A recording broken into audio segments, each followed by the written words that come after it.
Sebagai seorang wanita pemuja kesempurnaan, dia akan melakukan apa saja agar tetap tampil sempurna. Saat itu Ellie berpikir bahwa darah tersebut dapat membuatnya awet muda.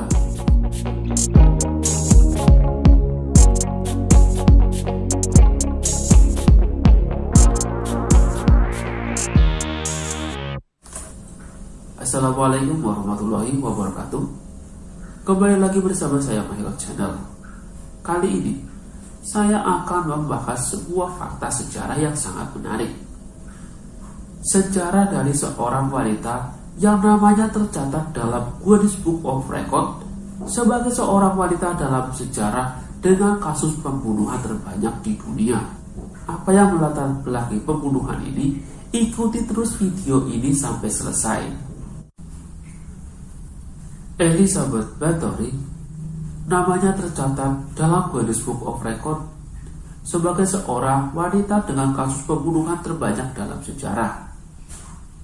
Tidak main-main, wanita ini dalam 25 tahun telah membunuh sekurang-kurangnya 650 gadis.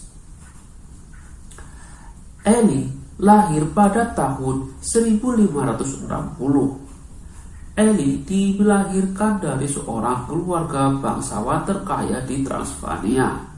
Keluarga Ellie adalah seorang keluarga yang sangat berpengaruh di masa itu. Salah satu paman Ellie pernah menjadi raja Polandia. Elizabeth sejak kecil sudah terbiasa dia melihat sebuah penyiksaan karena selalu diajak oleh orang tuanya untuk melihat terpidana mati yang akan dieksekusi. Dia juga sering melihat penyiksaan-penyiksaan yang dilakukan karena hal-hal yang sepele. Rata-rata mereka itu adalah tahanan politik. Jadi sejak kecil Ellie sudah terbiasa melihat penyiksaan dan darah. Mungkin dari sinilah kenapa Ellie nantinya menjadi seorang wanita yang sangat sadis. Pada usia 10 tahun dia sudah bertunangan dengan seorang putra bangsawan dari Eropa. Katanya sih alasan politik. Lalu pada usia 15 tahun, Ellie menikah dengan tunangannya, yang saat itu usia tunangannya lebih tua 10 tahun. Pernikahan mereka dilangsungkan dengan pesta yang sangat mewah. Sebagai hadiah dari pernikahan ini, mereka diberikan sebuah kastil yang super mewah. Namun yang unik dari pernikahan ini, suami dari Ellie memang benar seorang bangsawan, tapi dia bangsawan yang lebih rendah kastanya dari keluarga Ellie. Sehingga Ellie enggan menggunakan nama belakang dari suaminya.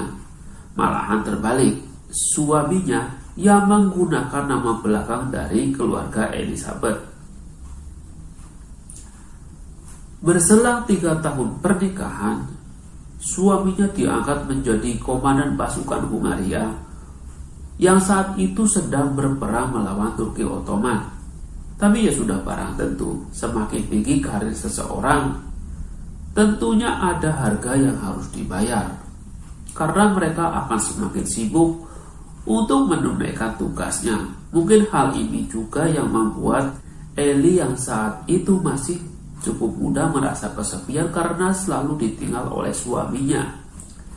Ellie juga termasuk seorang wanita yang selalu mengagumi kecantikannya. Di dalam catatan sejarah, dia memiliki beberapa kekasih gelap untuk mengganti posisi suaminya yang selalu meninggalkannya.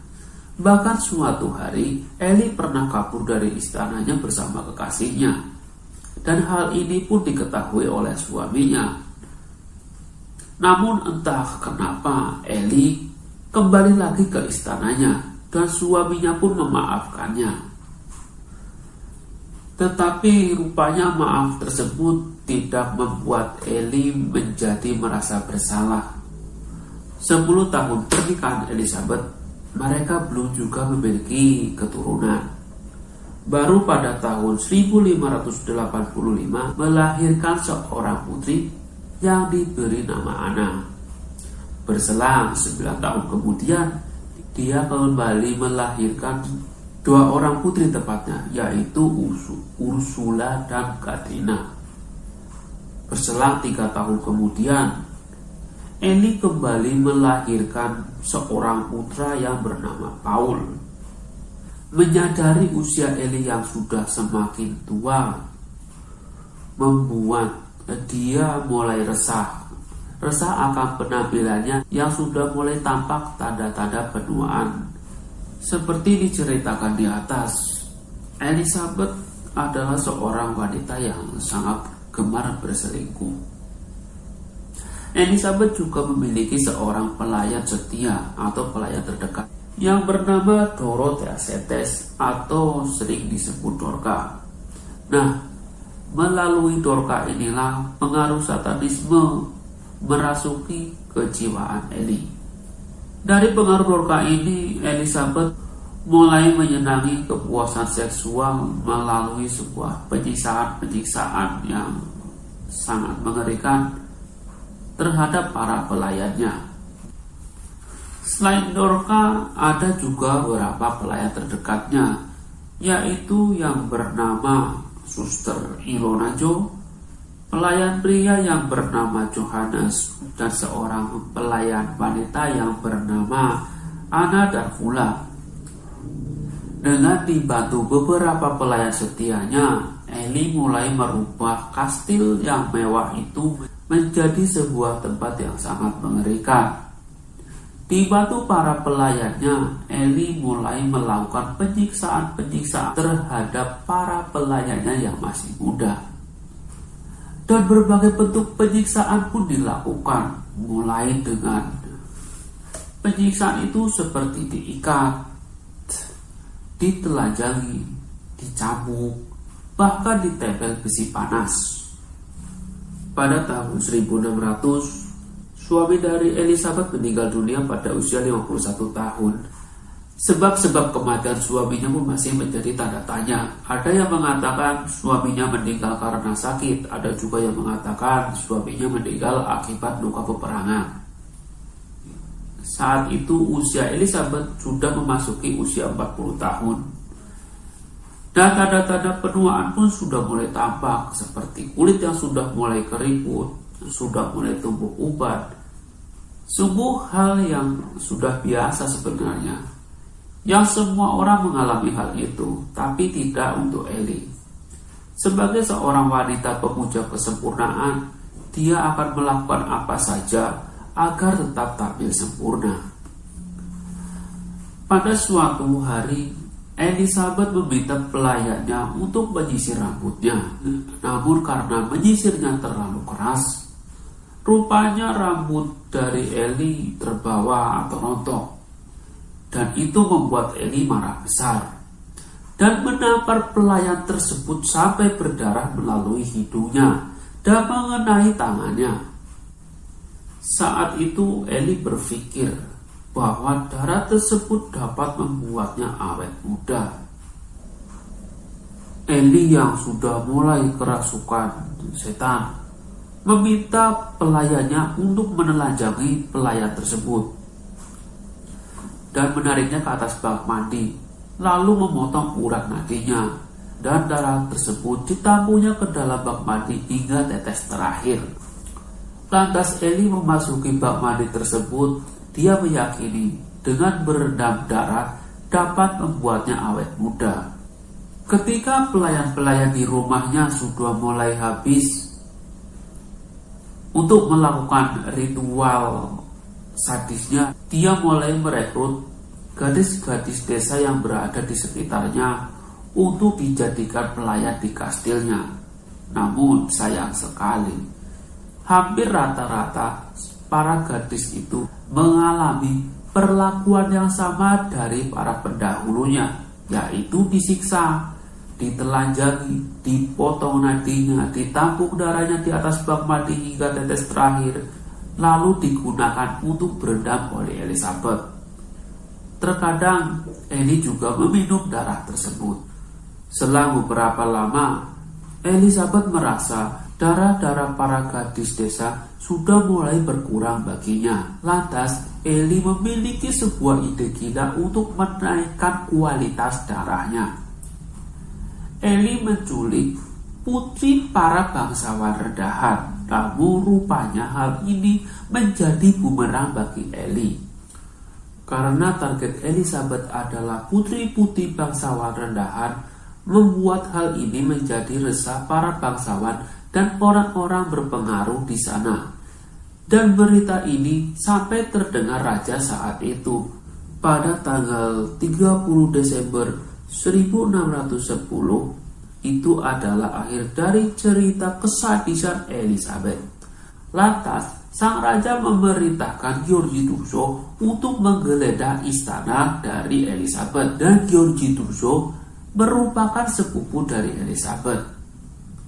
Dari penggeledahan itu, mereka mendapati jasad-jasad di semua sudut ruangan istana tersebut. Rata-rata jasad itu adalah wanita-wanita yang masih muda.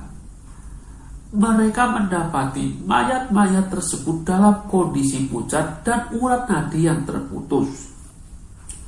Dan di bagian penjara di dalam istana, mereka mendapati para gadis dalam tahanan yang sedang menunggu giliran untuk dieksekusi oleh Elizabeth, namun masih beruntung karena keburu digeledah. Dan di tempat lain di basement, mereka mendapati kurang lebih 50 mayat yang sudah mulai membusuk.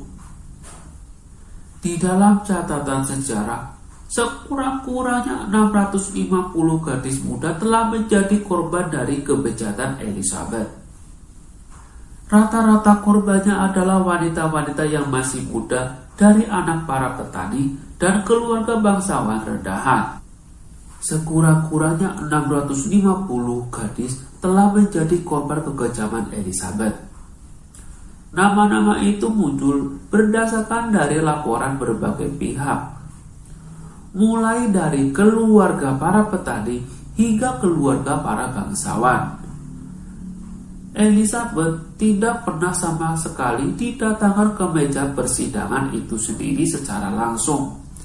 Hanya 4 pelayan setianya yang diadili di dalam persidangan dan dijatuhi hukuman mati.